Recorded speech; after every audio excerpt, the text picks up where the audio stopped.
Dan saya perlu luruskan, dan buat saya ini bukan satu hal yang menjadi saya hina, menjadi saya rendah.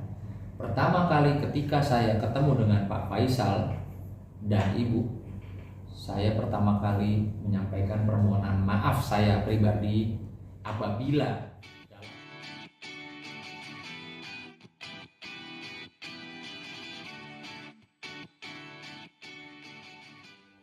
lalu alhamdulillah, karena juga kami memiliki niat yang baik ya dalam persoalan ini, Allah Subhanahu wa taala, Tuhan memberikan jalan saya untuk bisa bersilaturahmi dengan Pak Faisal dan Ibu kemarin pada hari Minggu. Artinya kami kemarin bertemu ya, saya perlu klarifikasi, bukan di tempat Pak Dodi atau bukan di tempat Pak Faisal, bukan di tempat Pak Dodi, dan juga bukan di tempat saya. Tapi saya harus klarifikasi bahwa tempat tersebut adalah di sini, di mana saya rasa ini adalah tempat yang netral. Di sini tempat rumahnya ibu-ibu atau emak-emak se-Jakarta Barat ya Bu ya. Ya, ini betul. rumahnya Ibu ya, difasilitasi untuk kami bisa bertemu, sehingga tidak ada yang merasa kenapa saya harus ke sana, kenapa nggak dia yang ke sini gitu ya. Dan alhamdulillah pertemuan kemarin sama-sama baik, dan kami tidak saya dan Pak Faisal serta keluarga tidak membicarakan persoalan hukum, tapi lebih kepada bicara mengenai kabarnya Gala sekarang saat ini dan kedepannya rencana-rencananya seperti apa. Di situ kita bicara kekeluargaan ya, tidak ada kaitan dengan persoalan hukum. Bahkan saya juga tidak mau tahu bagaimana sih awalnya ya, karena buat saya menceritakan awal mungkin saja orang ada hal-hal yang tidak enak sehingga nanti bisa kembali emosionalnya, maka bukan itu. Nah, perlu diketahui juga saya menemui Pak Faisal itu dengan itikat baik, silaturahmi, dan membawa sinyal perdamaian. Karena saya sebelumnya tanya sama Pak Dodi, ini harus segera diakhiri. Saya selaku penasehat hukum menasehati Bapak supaya tidak berlarut-larut kegaduhan ini atau miskomunikasi ini menjadi konsumsi publik atau tontonan masyarakat yang tidak mendidik. Karena Pak Dodi pada saat itu bilang, ya Mas Sunan, saya siap kalau untuk berdamai segera, tapi saya minta pemulihan nama baik saya. Oke, targetnya adalah itu, sehingga saya dengan nawa itu yang baik, dengan bismillah saya menemui Pak Faisal. Tidak bicara hukum, hanya bicara Pak Faisal, kira-kira kalau Pak Dodi mau berdamai ya, menurunkan segala ego, Pak Faisal bagaimana? Nah, alhamdulillah Pak Faisal menyambut baik.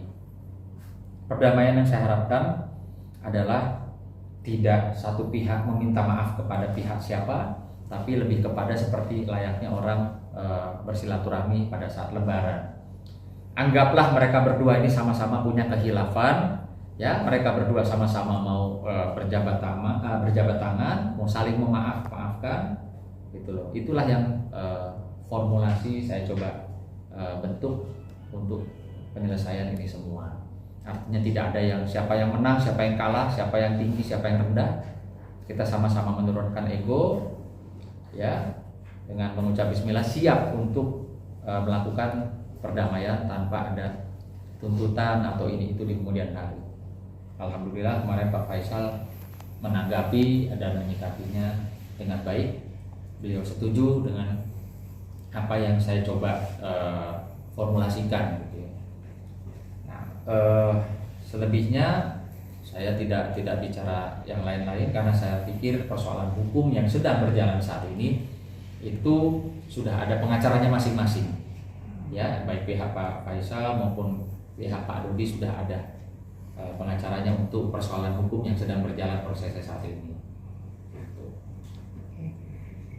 Bang, ketika kemarin ketemu dengan pihak Pak Faisal sendiri, mungkin dari pihak mereka seperti apa sih mengenai, sempat tadi walaupun tidak membicarakan tentang hukum, tapi apa sih yang kemarin itu yang dibicarakan dengan Pak Faisal sendiri, apa yang ungkapan beliau terhadap Bang Sunan?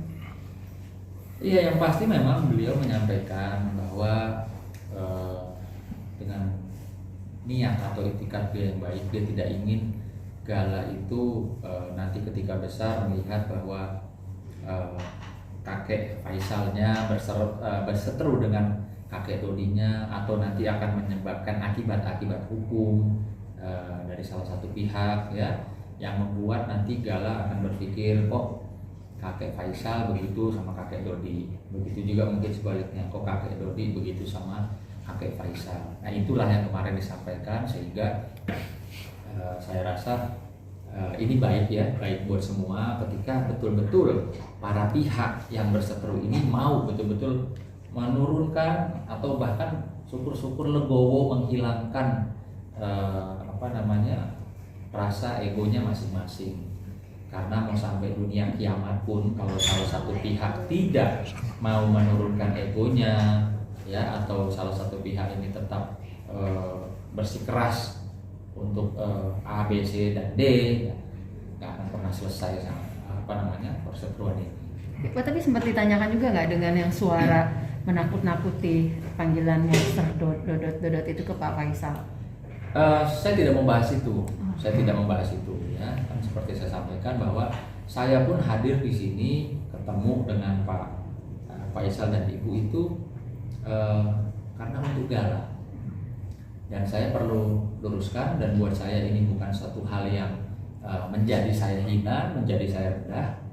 Pertama kali ketika saya ketemu dengan Pak Faisal dan Ibu, saya pertama kali menyampaikan permohonan maaf saya pribadi apabila dalam penanganan perkara ini ada hal-hal atau perkataan saya yang menyinggung baik Pak Faisal, Ibu, dan keluarga. Jadi itu yang pertama kali saya pribadi sampaikan. Saya rasa saya tidak perlu minta maaf sama netizen karena saya tidak ada persoalan dengan mereka. Ya, saya begitu ketemu saya langsung sampaikan permohonan saya kepada Bapak dan Ibu beserta keluarga. Dan alhamdulillah beliau menyambut baik, ya. Insya Allah mereka sekeluarga juga memaafkan dan tidak ada persoalan dengan saya. Gitu. Rencananya kapan Mbak Sunan? Dalam artian tadi sempat mau akan duduk bareng, mungkin ada rencana seperti itu nggak dengan kedua pihak ini, Pak Dodi maupun Pak Faisal, yang sudah Mbak Sunan datang untuk mungkin mereka yang tadi dibilang sudah mau untuk bersilaturahmi. Rencananya kapan Bang? Jadi setelah kemarin saya berjumpa dengan Faisal dan Ibu, ya, saya sampaikan, ya, ke Pak Dodi. Lalu Pak Dodi menyatakan Bang Sunan itu sudah diagendakan oleh pihak pengadilan, ya, bahwa mereka akan ada jadwal mediasi, akan duduk bersama dan ketemu. Nah, itu yang kemarin disampaikan oleh Pak Dodi. Nah, sehingga Pak Dodi lebih memilih untuk jalur tersebut. Padahal kemarin saya berharap, ini kan harapan ya, cuma harapan saja, bisa bertemu justru sebelum masuk ke area mediasi persidangan. Jadi ketika nanti kedua belah pihak sudah ada di mediasi persidangan, atau bisa juga tanpa ada kuasa hukum, mereka bisa betul-betul dari hati ke hati tanpa ada harus diskusi dengan kami orang-orang hukum, bisa menemukan satu titik temu yang baik, sehingga pada saat maju ke proses peradilan sudah tidak ada lagi yang menjadi satu persoalan atau tuntutan masing-masing pihak.